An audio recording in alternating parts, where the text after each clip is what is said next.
What if the key to healing and restoration was hidden in an ancient text? Picture a verse, 2 Chronicles 7:14, nestled within the pages of the Old Testament. It reads, "If my people who are called by my name will humble themselves and pray and seek my face and turn from their wicked ways, then I will hear from heaven and I will forgive their sin and will heal their land." In the next few minutes, we will unravel this profound verse, phrase by phrase, to uncover its timeless wisdom and significance. Dive first into the phrase, "If my people, who are called by my name." This refers to those who identify themselves with God, those who accept and carry His name. In contemporary terms, it speaks to anyone who chooses to align themselves with a higher power, seeking to live in accordance with divine principles. Next, we encounter will humble themselves and pray. Humility and prayer, two actions that require surrender and acknowledgement of a power greater than oneself. This phrase emphasizes the importance of humility in our relationship with the divine and the role of prayer as a tool for communication and connection. The following phrase, "and seek my face," is a call to seek a deeper, intimate relationship with the divine.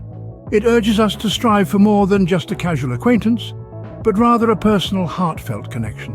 The phrase, "and turn from their wicked ways," speaks of repentance, of recognizing our missteps and making a conscious effort to change our ways. It's not only about acknowledging our wrongdoings, but also about actively choosing a different path. Finally, we reach the promise, "Then I will hear from heaven, and I will forgive their sin and will heal their land." This is the divine response to the actions mentioned earlier. It's a promise of forgiveness, healing, and restoration. So what does 2 Chronicles 7:14 mean in its entirety? This verse serves as a roadmap for healing and restoration.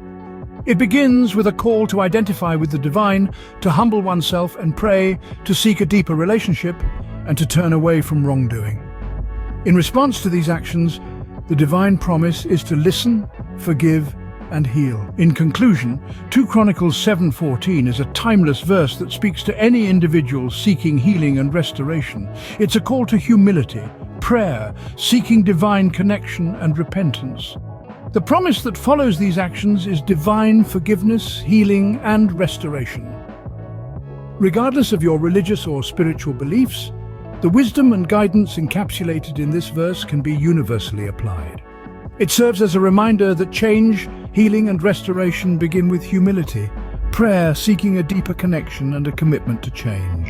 And so, the next time you find yourself seeking healing or restoration, remember the wisdom of 2 Chronicles 7:14. Embrace humility, engage in prayer, seek a deeper connection, turn from wrongdoing, and trust in the promise of divine forgiveness and healing.